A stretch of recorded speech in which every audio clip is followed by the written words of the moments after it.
안녕하세요. 지금부터 에이블 사용 교육을 시작을 하겠습니다. 일단 첫 번째 에이블 홈페이지 로그인부터 해볼게요. 일단 크롬이 최적화되어 있으니까 크롬으로 들어가시고요. 크롬 여기 보이시죠?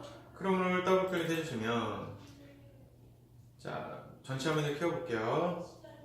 여기서 이제는 에이블 주소를 입력을 해주시면 되는데 에이블 주소가 www. 보이시죠? massable.co.kr입니다. 거기를 입력을 해주시면요. 자, 에이블 홈페이지로 넘어가게 되어 있고요. 에이블 홈페이지 상에는 학습하기가 있고 진단검사가 있습니다. 이 두 가지를 주로 이용을 하시게 되는데 학습하기 탭에서 아래로 내리시면 로그인 버튼이 보이실 거예요. 보이시죠? 자, 그럼 로그인을 하게 되면요. 인증번호를 입력하는 인증번호 창이 뜨게 되어 있습니다. 여기까지 다 되셨죠? 자, 인증번호는 원장님들 세 가지를 받았을 겁니다. 하나는 관리자 인증번호, 하나는 강사 인증번호, 하나는 학생 인증번호를 받으셨을 거예요. 자, 제일 먼저 관리자 인증번호부터 입력을 하세요. 저 따라서 이 순차적으로 입력하시면 굉장히 쉬워요. 자, 관리자 인증번호부터 입력을 해볼게요.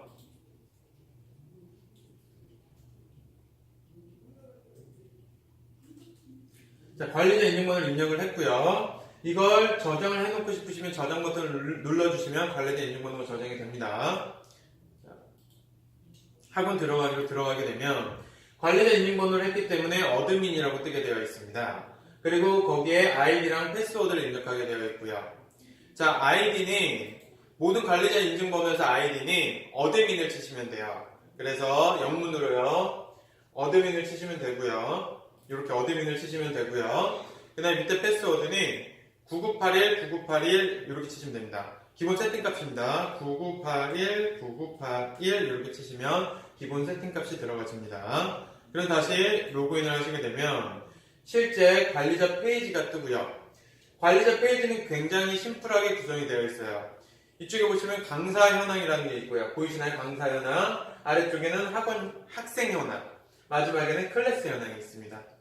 자, 우리는 제일 먼저 강사 등록부터 진행을 해볼 겁니다. 강사 등록 누르시고요. 강사 현황 페이지입니다. 이 페이지에서 오른쪽 하단에 추가 버튼이 있어요. 이 추가 버튼을 눌러주시면요. 이렇게 눌러주시면 선생님 이름과 선생님 전화번호를 입력하면 강사 등록이 바로 됩니다. 심플하죠? 선생님 이름, 제가 제 이름을 입력을 하겠습니다.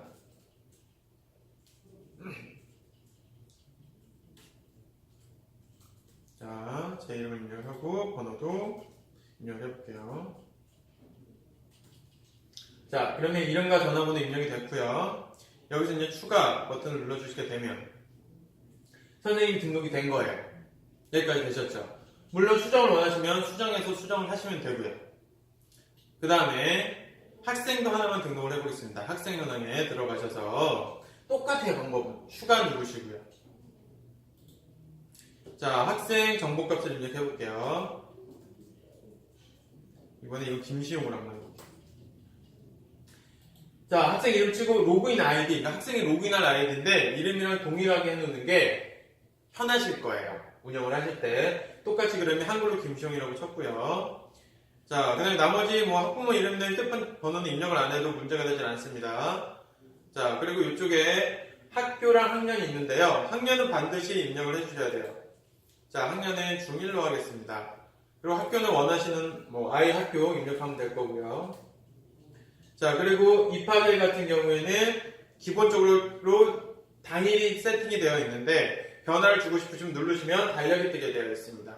그래서 선택을 하시면 될 것 같고요. 자, 여기서 추가를 눌러주시면 아이는 이렇게 추가가 되죠. 김시용, 로그인 아이디도 김시용, 그 다음에 역산중학교 1학년. 입학일자 나오고요. 이 인증번호는 뭘 뜻하냐면요. 엄마가 어플을 설치할 때 엄마한테 보내주는 인증번호라고 생각을 하시면 될 것 같습니다. 여기까지 학생 추가 되셨죠? 그 다음에 클래스를 만들어 볼게요. 반을 만드는 거고요. 똑같습니다. 다시 추가 버튼 눌러주시고요. 자, 이쪽에서 클래스 이름을 생성을 해볼게요. 여기는 미시용 A반이라고 하겠습니다.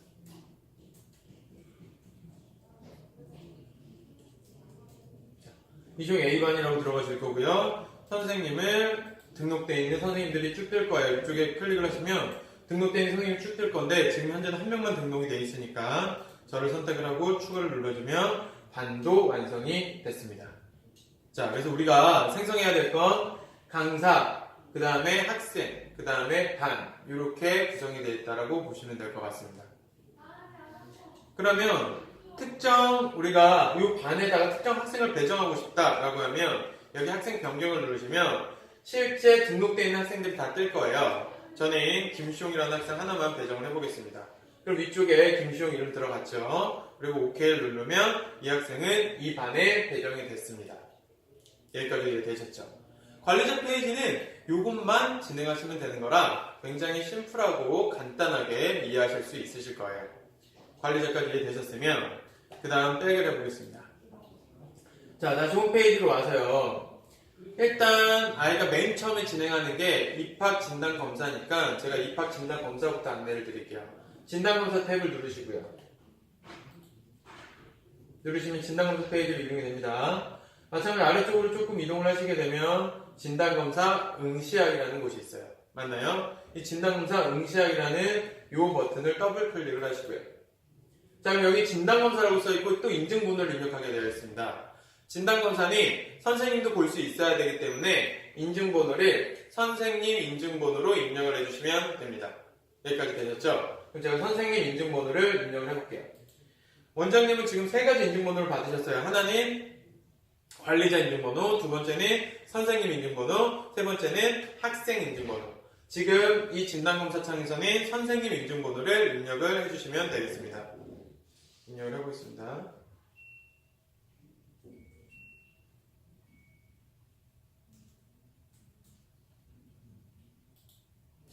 여기 선생님 인증번호를 입력하니까 선생님 창이 뜨게 되어 있습니다. 선생님 아이디랑 패스워드를 넣을 수 있게끔 되어 있죠. 자, 여기를 다시 선생님 아까 등록되어 있는 게 이시용이라는 선생님이 있었죠. 그래서 이시용이라는 선생님을 입력을 한번 해보겠습니다. 그리고 패스워드는 기본적으로 세팅값이 9981입니다. 자, 아까 관리자 인증번호를 넣고 관리자 아이디는 어드민이었고 패스워드는 9981이었고요. 그 다음에 이렇게 강사를 관리자 페이지에 생성을 했었죠. 그러면 강사 인증번호를 넣고 강사 창에서 패스워드는 강사 이름이고요. 아이디는, 그 다음에 패스워드는 9981 동일합니다. 여기까지 정리되셨나요? 자, 그럼 로그인을 누르게 되면 자, 진단검사 창이 나옵니다. 현재는 ADTM과 SCA 진단검사로 나오지만 앞으로는 SCA는 제공하지 않을 거기 때문에 ADTM 진단검사만 하시면 된다고 보시면 되세요. 자, 그리고 여기서 학생 추가가 있고 학생 검색이 있습니다. 이 학생 추가해서 추가를 눌러주시면 될 것 같고요. 오늘 봐야 될 신규생일 거예요. 아마 입학진단검사니까요. 신규생 이름을 입력을 해주시면 될 것 같아요. 이거는 제가 박시용이라고 입력을 해볼게요. 전화번호 필요한 거 입력을 하시고요. 그 다음에 학교도 선택을 해보겠습니다. 중학교, 역삼, 학년 1학년 선택됐고요. 학부모 이름은 정시웅이라고 해보겠습니다. 학부모 연락처도 마찬가지 입력을 하고요. 자, 그래서 세이브를 눌러주시면 요 내용은 세이브가 된 거고요. ADTM 시작과 SCA 시작이 있지만 이거는 없어진다고 말씀을 드렸습니다. 그럼 ADTM 시작 버튼을 눌러주시게 되면 자, 개정 전 교과 과정이 뜨고요. 개정 후 교과 과정이 뜹니다. 현재 개정된 것들에 대해서 업데이트 된 것만 떠 있다고 보시면 될 것 같고 추후에 업데이트 되게 되면 여기 버튼들이 더 생성이 되겠죠. 자, 개정 전 교과로 내가 테스트를 보겠다라고 하면 이쪽에서 아무거나 원하는 테스트로 클릭을 해주시면 되는데 참고로 ADTM이라는 시험은 한 학기 테스트입니다. 그러니까 저기 메뉴에 있는 건 3-2 한 학기를 뜻하는 거고요. 이쪽에 보게 되면 6-2라고 써있는 건 초등 6-2 과정의 한 학기를 뜻합니다. M1-1이라고 써있는 건 중등 1-1학기를 뜻합니다. 한 학기 테스트라는 거 이해되시죠? 그래서 제가 여기 있는 1-1을 한번 클릭해 보겠습니다. 그리고 이쪽에 계산 능력 입력하는 게 뜨는데요. 배점만 입력을 해주시면 됩니다. 그래서 아이가 실제 득점 아닌 득점을 입력을 해주시면 되세요. 실제 이것도 간단하게 정리를 해드리게 되면요. 100점이 2점인 시험이었어요. 근데 여기서 제가 0을 입력하면 얘는 목품이라고 옆에 뜨죠. 목품 걸로 체크가 돼요. 0점. 그러니까 0은 어떨 때 입력하는 거냐? 아이가 정말 손을 하나도 안 댔을 때 입력하시면 되고요. 계산 능력에서는 1점을 입력하시게 되면 실수라고 뜹니다. 무슨 얘기냐? 아이가 손은 대긴 됐는데 계산을 정확하게 답을 못 냈으면 1점을 주시면 돼요. 100점이 몇 점이더라도 무조건 1을 쓰시면 아이가 풀이 흔적은 있지만 틀렸다고 하면 1점을 주시면 됩니다. 그리고 100점이랑 똑같이 입력하면 정답이라고 뜨게 되어 있어요. 이해되시죠? 그래서 아래쪽으로 쭉 내리시면 예를 들어 3점이 한 번 더 입력해 볼게요. 0을 입력하면 못 푼 게 되고요. 1을 입력하면 실수가 되고요. 3을 입력하면 정답이 되게 되어 있습니다. 그래서 계산 능력에 대한 점수는 0점을 주거나 1점을 주거나 100점과 동일한 점수를 주거나 이 세 가지라고 이해하시면 될 것 같습니다. 그럼 계산 능력 쭉 입력할 수 있으시겠죠? 여기까지 계산 능력을 쭉 입력을 하시면 되고요. 그 다음에 우리가 두 번째 해야 될 게 있는데요. 다음 과정으로 넘어가기 전에 위쪽에 보면 뭘 쓰게 돼 있냐? 현재 집중도 이쪽으로 넘어가 볼게요. 현재 집중도와요. 현재 기분과 예상 점수를 쓰게 되어 있어요. 그래서 우리 ADTM 시험지를 보시게 되면요. 현재 집중도 체크하고요. 현재 기분 체크하고요. 예상 점수를 체크하게 되어 있는데 집중도는 보기가 있어서 1번부터 고르게 되어 있습니다. 예를 들어 집중도가 3이었다. 그러면 그 번호를 입력해 주시면 됩니다. 1번 객관식이라 보기가 있다고 생각하시면 돼요. 집중도는. 그래서 그 중에 아이가 선택한 번호를 입력해 주시면 되고요. 근데 현재 기분도 마찬가지 번호를 입력해 주시면 되고요. 마지막 예상 점수 같은 경우에는 본인이 실제 몇 점 맞을 거라고 예상한 점수. 아이가 이거는 주관식으로 썼을 겁니다. 그래서 그 점수를 입력해 주시면 됩니다. 모든 영역마다 현재 집중도, 기분, 예상 점수를 쓰게끔 되어 있으니까 이쪽에서 득점을 입력해 주시고 이쪽에서는 말 그대로 집중도, 현재 기분, 예상 점수를 입력을 해주시면 됩니다. 여기까지 이해되셨죠? 자, 그러면 이제 다음 섹션인 개념 이해 능력으로 넘어왔어요. 똑같이 득점을 입력하시면 되는데 아까 계산 능력은 제가 세 가지를 입력하라고 했죠. 0점 아니면 1점 아니면 100점이랑 동일한 점수로. 근데 여기 개념 이해 파트부터는 서술형 채점을 했을 거기 때문에 선생님이 준 점수 그대로, 서술형 채점 기준에 맞게끔 준 점수 그대로를 득점으로 입력하시면 됩니다. 서술형 채점 기준은 답안지에 명시를 해놨고요. 그러면 여기서 예를 들어 4점이다. 그럼 4점을 입력하시면 되고 얘는 5점이다. 5점을 입력하시면 되고 얘는 0점이다. 0점을 입력하시면 됩니다. 서술형 채점 기준에 맞게끔 채점을 하신 그 득점을 그대로만 입력을 하시면 되고요. 아래까지 쭉 다 입력을 하셨으면 그 옆에 자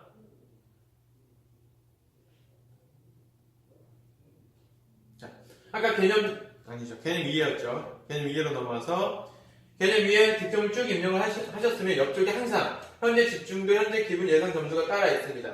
그럼 요거는 입력해 주시면 돼요. 이쪽으로 넘어오셔서 이쪽은 또 마찬가지 입력을 해주시면 됩니다.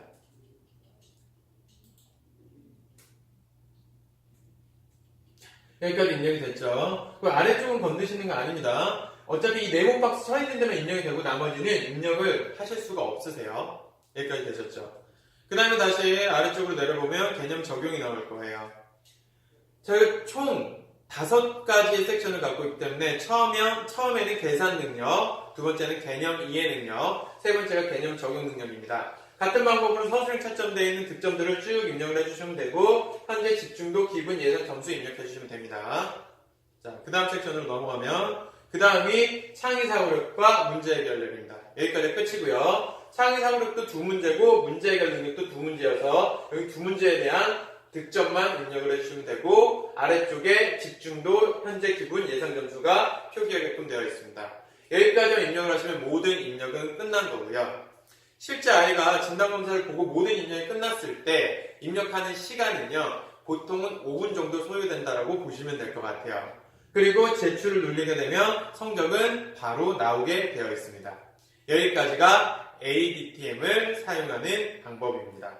그래서 아이가 ADTM 시험을 보고 나서 시험지로 그냥 오프라인상으로 보는 겁니다. 온라인으로 보는 게 아니고요. 시험지를 출력해서 아이한테 주면 되고요. 그 출력된 시험지를 갖고 아이가 시험을 봤다라고 하면 여기 있는 이 득점 공간에다가 입력을 해주시면 되세요. 여기까지 해서 입력하는 방법 전부 다 이해가 되셨죠? 자, 그럼 이제 다음으로 넘어가겠습니다.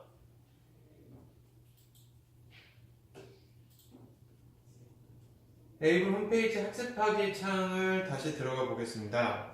학습하기 창을 보게 되면 아래쪽에 로그인 버튼이 있고요. 이 로그인 버튼을 클릭을 해주시면 인증번호를 입력해야 됩니다. 일단 아이들 과정 설정을 먼저 하는 게 우선이기 때문에 강사 인증번호를 입력을 할게요. 일단 아까 관리자 인증번호에서 하는 건 우리가 지금 다 진행을 했고요. 이번에는 강사 인증번호를 들어가서 그 다음에 아이 과정 설정을 해보겠습니다.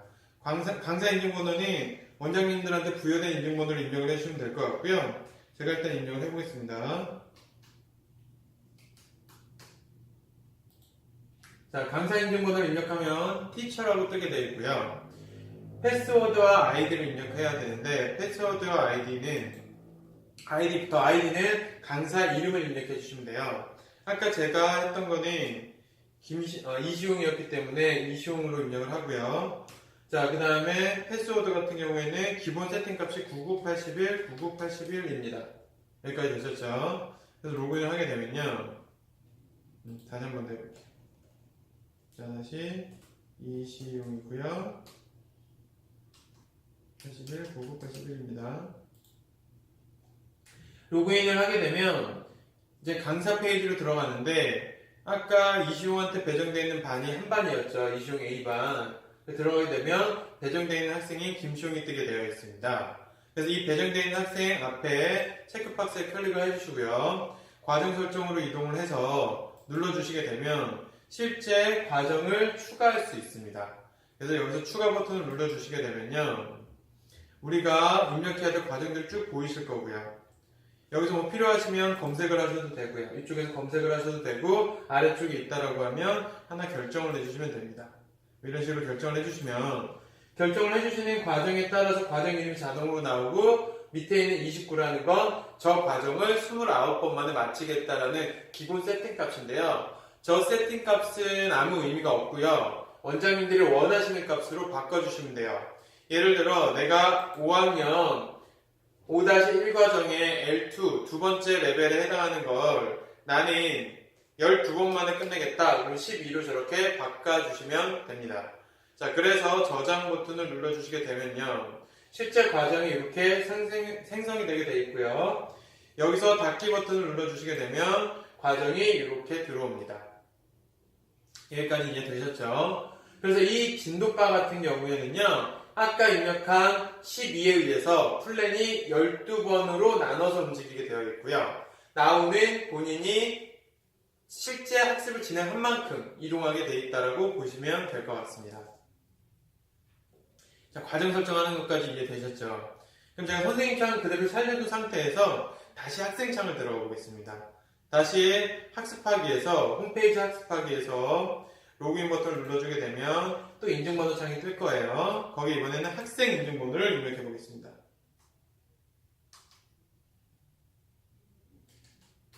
자, 학생 인증번호를 입력을 해서 학원 들어가기 누르게 되면요. 스튜던트라고 뜨죠.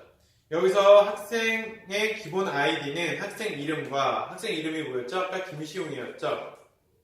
영어네요. 다시. 자, 한글로 김시용이었습니다. 그리고 비밀번호는 기본적으로 1, 2, 3, 4로 세팅이 돼요. 관리자나 선생님은 9981이 세팅값이고요. 학생은 1, 2, 3, 4라고 보시면 됩니다. 로그인을 하게 되면 이 학생의 첫 페이지가 뜨게 되어 있고요. 아이가 설정되는 과정이 보이실 겁니다. 맞죠? 과정을 설정해놨기 때문에 이 과정이 뜨게 되어 있어요. 자, 그리고 이 과정을 시작하고 싶다라고 하면 여기 있는 진도바 있죠. 진도바에 아무데나 클릭을 해주시면 수업하기라는 버튼이 뜨게 되어 있고요. 수업하기를 누르게 되면 아이들이 실제 활용할 수 있는 아이들 홈이 나오게 되어 있습니다. 이 홈은 4가지로 이루어져 있어요. 렉처라는 공간, 데일리라는 공간, 3레이어드라는 공간, 오답이라는 공간. 이렇게 4가지로 구성이 되어 있다는 거 인지하시면 될 것 같고요. 그럼 실제 이 네 가지 공간 안에서 하나씩 설명을 드리면 렉처라는 공간 같은 경우에는 뭘로 구성이 되어 있죠? 단위 개념 영상과 그거랑 연결되는 직관적인 개념 테스트로 구성되어 있다고 보시면 될 것 같아요. 그리고 데일리 테스트는 이 데일리 테스트라는 공간은 아이가 과제까지 끝났을 때 보는 데일리 테스트인데요. 렉처에서 푼 거에 유사 유형으로 데일리 테스트가 생성된다고 보시면 될 것 같습니다. 그래서 렉처에서 단위 개념을 4개를 봤다. 그러면 거기에 관련된 개념 테스트 4개를 풀었다. 라고 하면 데일리 테스트는 4개가 생성된다라고 이해하시면 될 것 같아요. 마찬가지 3레이어드, 이쪽에 있는 3레이어드 테스트 같은 경우에는 아이가 일단 1차적으로 틀렸을 때 렉처나 데일리에서 틀리게 되면 오답으로 가게 되어 있습니다. 렉처나 데일리에서 틀리게 되면 오답으로 가게 되어 있고요. 오답에서 다시 선생님한테 질문을 해서 맞추게 되면요. 3레이어드로 이동하게 되어 있습니다. 단 3레이어드 이동할 때는 오답에서 맞춘 후에 2번 로그인 후에 이동하기 때문에 일반적으로는 일주일 후에 다시 풀게 된다라고 보시면 될 것 같습니다. 여기까지 이해가 되셨을 거예요. 자, 렉처를 한번 찍고 들어가 볼게요. 렉처를 찍고 들어가게 되면 자, 이렇게 블럭별로 되어 있고요. 현재 이건 계정교과이기 때문에 블럭에 혼합계산에 대한 영상 하나와 단위개념 영상 하나가 붙어 있는 상태입니다. 그리고 아래쪽에 또 마찬가지 그렇게 붙어 있고요. 쭉 위로 올리게 되면 자, 혼합계산은 작은 블럭이었고요. 큰 블럭 같은 경우에는 단위개념 영상이 저렇게 뭐 한 4개 정도 있고 거기에 연결되어 있는 그 개념 테스트가 4개 정도 있다고 보시면 돼요. 여기에 있는 요게 영상 표시가 되어 있는 게 단위개념 영상이고요. 근데 연필 표시가 문제라고 보시면 될 것 같습니다. 그리고 이 단위개념 영상을 클릭을 하게 되면 실제 영상을 볼 수 있는 화면이 뜨게 되어 있고요. 닫기를 누르게 되면 다시 닫아질 거고요. 마찬가지 이 문제를 클릭을 하게 되면 실제 문제가 뜰 거고 답을 입력하는 구조로 되어 있습니다. 그럼 이 문제를 풀고 필요한 답을 입력을 하게 되면 제가 아무거나 입력을 한번 해볼게요. 결과 보기를 누르게 되면 이렇게 틀렸죠. 제가 아무거나 입력했으니까. 다시 풀 수 있는 기회가 있고 넘어가는 기회가 있는데 넘어가기를 눌러볼게요. 넘어가면 문제는 틀리게 되고요. 그리고 여기는 빨간색으로 들어오게 됩니다. 실제 이 블럭 하나를 완성하게 되면 위쪽에 있는 이 부분이 빨간색으로 가득 채워지는데요. 이 빨간색으로 가득 채워지게 되면 이 블럭이 완성이 되고 진돗바가 블럭 한 개로 이동하게끔 되어 있어요. 여기까지 되셨나요? 자, 그럼 백해서 나오게 되면요. 실제 아까 틀린 문제가 오답에 들어와 있고요. 이거는 바로 고칠 수 있습니다. 단 오답에서 맞추면 아까 말씀드린 대로 두 번 로그인 후에 3레이어드로 이동하게끔 되어 있어요. 그리고 또 하나 3레이어드에 들어간 또 다른 문제는 선생님이 지금 질의응답해서 얘가 아는 게 맞지만 나중에 한 번 더 확인하고 싶은 문제를 지정할 수 있습니다. 그럼 그 지정된 문제가 마찬가지 복수 문제로 들어오게 되어 있어요. 아이들이 요창에서 할 수 있는 거는 이렇게 몇 가지 3가지가 있다고 보시면 될 것 같아요. 렉처에서 개념 테스트를 보고 그 다음에 과제까지 끝난 상태에서 데일리 테스트를 보고요. 렉처에서 푼 문제수만큼 데일리 테스트는 나오고요. 마찬가지 렉처에서 푼 후 2번 로그인 후에 데일리 테스트가 나옵니다. 그리고 마지막에 3레이어드는 복습 테스트라고 생각을 하시면 될 것 같습니다. 자, 렉처 말고 백해서 제가 데일리를 한번 들어볼게요. 실제 데일리가 생성이 되어 있는데 이쪽에 보기에는 뭐라고 되어 있죠? 데일리 시작 전입니다 라고 되어 있죠? 이거는 2번 로그인 끝난 다음에 일주일 후에 푸는 문제이기 때문에 이렇게 시작은 되지 않습니다. 아무리 눌러도 시작이 안 될 거예요. 학생창에서는요. 근데 이미 생성은 돼 있어서 이 문제를 보고 싶으면 선생님 페이지에서는 볼 수가 있습니다. 그리고 여기 3레이어드도 마찬가지입니다. 아직 생성이 전혀 안 돼 있지만 실제 여기 오답에서 이 문제를 맞추게 되면 3레이어드로 넘어가 있을 겁니다. 넘어가는 있지만 어떻게 된다? 여기서 시작이 되는 건 일주일 후라고 보시면 될 것 같고요. 자, 그럼 다시 선생님 창을 한번 가볼게요. 아까 띄워드린 그 선생님 창이고요. 아이가 현재 이 창에서 학습을 끝낸 다음에 제가 백을 해서 한번 나와볼까요? 백을 해서 나오면 일단 나오는 전혀 안 움직였죠. 플랜은 움직였죠. 왜 그렇죠? 학습을 한 번 하고 나왔기 때문에 플랜은 한 번 한 걸로 한 칸이 이동됐습니다.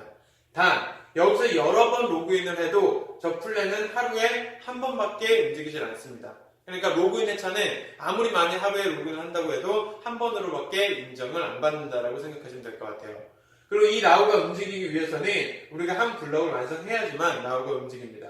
한번 나우를 움직이게 시켜볼까요? 이 렉처에서 아까 풀었던 여기 있는 요 문제를 하나 풀어볼게요. 여기가 한 블럭이 되니까요. 그래서 풀어보면 아무거나 입력하겠습니다. 자, 여기 넘어가기 누르게 되면 일단 문제를 풀면 한 블럭을 진행한 거고요. 영상을 안 봐도 문제만 풀면 한 블럭을 진행한 걸로 해서 빨간색으로 완전히 채워지게 됩니다. 이렇게 채워지게 되면 백해서 나와볼게요. 그러면 여기 나우가 지금 움직였죠. 한 블럭 가치를 움직였다라고 인지를 하시면 될 것 같아요. 자, 그런데 플랜보다 나우가 조금 뒤에 있는 이유는 플랜은 이걸 12번 회차로 나눠서 움직이는 거고요. 나우 같은 경우에는 실제 블럭 개수만큼 나눠서 움직인다라고 인지하시면 될 것 같아요. 자, 그럼 다시 선생님 창으로 가고요. 선생님 창에서는 이번에는 아이 이름 체크박스를 체크하고 등급유지 테스트를 출제를 한번 해볼게요. 여기 등급유지 테스트 보이시죠? 자, 등급유지 테스트를 갖다가 누르게 되면 아이는 기존 교과랑 대중 교과에 맞게 등급유지를 출제할 수 있습니다. 기존 교과에서 예를 들어 6-2를 출제를 하고 싶다. 그리고 여기 L2 중에 난이도를 선택을 하고요. 문제, 여기 번호라고 써있는 거는 실제 첫 번째 시험, 두 번째 시험, 세 번째 시험입니다. 그래서 실질적으로 여기 있는 건 첫 번째, 두 번째, 세 번째 시험에 해당이 되고요. 여기까지 이해되셨나요? 재시험 용도로 쓰시면 됩니다. 자, 그리고 여기서 아래쪽에 있는 다운로드 버튼을 누르게 되면 시험지를 바로 다운로드를 하실 수 있으시고요. 출제 버튼을 누르게 되면 아이한테 출제가 된다고 보시면 될 것 같아요. 다운로드 버튼을 누르면 인쇄를 할 수 있는 창이 떠요. 그럼 이건 인쇄해서 아이한테 주면 되고요. 오프라인상으로 시험을 보라고요. 다시 이쪽으로 가서 선생님 창으로 가서요. 여기서 출제 버튼을 누르면 출제가 됩니다. 그러면 아이 창으로 갔을 때, 이게 아이 창이죠. 아이 창으로 갔을 때 이 등급 유지가 출제가 되게 돼 있어요. 아, 보세요. 이건 아까 거여서 새로 고침을 해주게 되면 실제 등급 유지 출제됐다고 보이시죠? 이렇게 출제가 되고 나면 여기서 응시하기를 통해서 아이는 응시가 가능합니다. 그러면 인쇄물로 인쇄된 걸로 아이는 시험을 보게 될 거고요. 시험을 다 보면 아이가 스스로 태블릿이나 PC를 이용해서 응시하기 누르고 이쪽에다 답안을 입력하면 됩니다. 근데 시험을 확인하였습니다. 클릭을 하게 되면 여기는 튜토리얼 같은 거예요. 답안을 입력할 때 아이가 제대로 입력하는지를 연습을 한번 해보는 거고요. 연습이 끝나고 나면 실제 답을 입력할 수 있게끔 됩니다. 시험 시작을 눌러서 답을 입력할 수 있게끔 되고요. 입력을 쭉 하고 마지막에 답안 제출을 누르게 되면 성적표가 바로 만들어진다라고 보시면 될 것 같습니다. 자, 그럼 다시 선생님 창으로 넘어가 보겠습니다. 등급유지 출제하는 건 이해되셨죠? 그리고 이쪽에 등급유지가 출제가 됐다고 하면 결과라는 항목이 있어요. 이 결과라는 항목으로 들어가시게 되면 실제 아이가 응시하고 났을 때 성적이 뜨고요. 성적표 보기에서 성적표를 보실 수가 있으세요. 그래서 요거 기능까지는 알고 계시면 될 것 같고요. 그 다음에 아이가 온라인상으로 푼 학습 이력을 점검하고 싶다라고 생각이 드시면 여기 있는 요 과적 이름을 클릭하고 들어가시면 아이가 실제 푼 문항들이 보입니다. 렉처에서 푼 문항, 데일리에서 푼 문항, 3레이어에서 푼 문항, 오답에서 푼 문항들이 보이실 건데 이걸 다 일일이 찍고 들어가서 보기 불편하니까요. 여기 오늘 푼 문항 하나로 한꺼번에 보시면 되세요. 그래서 오늘 푼 문항 찍고 들어가게 되면 오늘 날짜로 아이가 어떤 문제를 풀었는지가 나옵니다. 그리고 거기에 맞는 학습 이력, 아이가 푼 시간과 맞고 틀리고와 푼 문제에 대한, 입력한 문제에 대한 정답들이 나오고 실제 정답과 비교해 보실 수 있고요. 여기까지 되셨죠? 현재 이건 틀렸기 때문에 오답 리스트라고 뜨게 되고요. 오답 리스트에서 맞추면 얘가 3레이어드라고 표시가 됩니다. 왜 3레이어드에서 다시 풀어야 되니까요. 다시 3레이어드에서 맞추게 되면 이쪽에서 3레이어드에서 다시 맞추게 되면 이건 어떻게 되냐? 실질적으로 1번부터 9번이라는 버튼이 뜨게 되어 있고요. 그 중에 하나를 눌러주게 되면 한 번 로그인 후에 3을 눌렀다. 3번 로그인 후에 우리가 확인할 수 있게 됩니다. 그래서 학습 이력 점검에 대해서는 좀 더 자세히 알고 싶으시면 저희가 따로 찍어놓은 학습 이력 점검 교육 영상을 보시면 될 것 같습니다. 자, 그럼 전반적으로 선생님 창에서 아이 학습 이력을 점검할 때 오늘품 문제로 점검한다고 보시면 될 것 같고요. 여기 있는 선생님 창에서 쓰셔야 될 기능들에 대해서는 쭉 설명을 드렸습니다. 그래서 과정 설정하는 거 설명드렸고요. 등급유지 테스트 출제하는 방법에 대해 설명을 드렸고요. 여기 비밀번호 재설정은 어떨 때 쓰는 거냐면요. 실제 아이가 이 비밀번호를 갖다가 까먹었다고 했을 때 원래 1, 2, 3, 4인데 본인이 어떻게 비밀번호를 바꾼 다음에 까먹을 수가 있어요. 까먹었다고 했을 때 비밀번호 재설정을 눌러주시게 되면 학생 이름 안 뜨는 이유는 앞에 클릭을 안 해서 그렇습니다. 클릭을 하고 비밀번호 재설정 버튼을 누르게 되면 실제 아이 이름이 뜨고요. 여기서 재설정을 하게 되면 0000으로 초기화가 됩니다. 알고 계시고요. 그 다음에 어플 인증 버튼이 누르게 되면 이거는 엄마한테 보내주게 되면요. 엄마가 어플을 설치할 때 쓰는 인증 번호라고 생각하시면 되세요. 이 번호 하나만 입력을 하게 되면 아이는 바로 아이 어플을 바로 보실 수가 있게 됩니다. 자, 그리고 과정 설정 아까 말씀드렸고요. 엑셀 저장은 쓸 필요 없고요. 학생 찾기 같은 경우에는 이 아래쪽에 아이들이 많이 배정이 됐을 때, 아래쪽에 애들이 많이 배정이 됐을 때 단번에 찾으라는 기능인데 사실 스크롤로 내려보는 게 더 빠르실 거고요. 몇 명이 안 되니까요. 그 다음에 소식 보내기는 아이들한테 쓰고 싶은 멘트를 쓰는 건데 뭐 크게 아이들한테 사용할 일은 없을 것 같습니다. 왜냐면 이 기능 같은 경우에는 아이가 선생님이 컴퓨터에 있고 아이가 다른 장소를 멀리 떨어졌을 때 메시지를 보내는 건데 보통 운영할 땐 그런 일들이 별로 일어나지는 않거든요. 그리고 마지막 주간보고서 생성. 이 주간보고서 생성이라는 거는 제가 한번 해보겠습니다. 주간보고서 생성 버튼을 누르게 되면 이런 팝업창이 뜨고요. 팝업창에서 날짜를 기재해 주시면 돼요. 날짜를 기재해 주시면 원하는 날짜 다 선택이 가능하시고요. 그리고 다시요. 그래서 날짜까지 기재가 되면 주간보고서 발송 버튼을 누르게 되면 이건 엄마한테 발송되는 게 아니고 주간보고서가 생성이 완료된다고 보시면 되세요. 완료가 됐다고 해서 확인을 누르면 이쪽에 있는 보고서 버튼에 들어와 있습니다. 그래서 보고서에 들어가 보게 되면 이렇게 만들어져 있죠. 이 만들어져 있는 걸 확인을 원한다 라고 하면 이 날짜를 클릭하고 들어가면 주간보고서가 확인이 되고요. 중요한 건 지금 현재는 우리가 기록, 그러니까 한 이 기간 동안 한 학습 이력이 없기 때문에 이렇게 생성이 되지만 실제 여기 내용들로 가득 채워진다라고 보시면 될 것 같아요. 그래서 보통 반학기가 끝났을 때 주간 보고서를 생성하면 가장 이쁘게 나온다라고 보시면 될 것 같습니다. 자, 그리고 마찬가지 이걸 출력하고 싶다라고 하면 이쪽에 인쇄 버튼이 있습니다. 인쇄 버튼에서 출력해서 오프라인 상으로도 보관이 가능하고요. 이걸 엄마한테 어플로 바로 보내고 싶다라고 하면 이쪽에서 알림 보내기를 누르시면 엄마한테 어플로 바로 전송이 됩니다. 아까 등급유지도 어플로 성적표를 바로 보내고 싶다라고 하면 여기에 알림 보내기 버튼이 똑같이 있으니까 등급유지 테스트도 어플로 성적을 보낼 수가 있고요.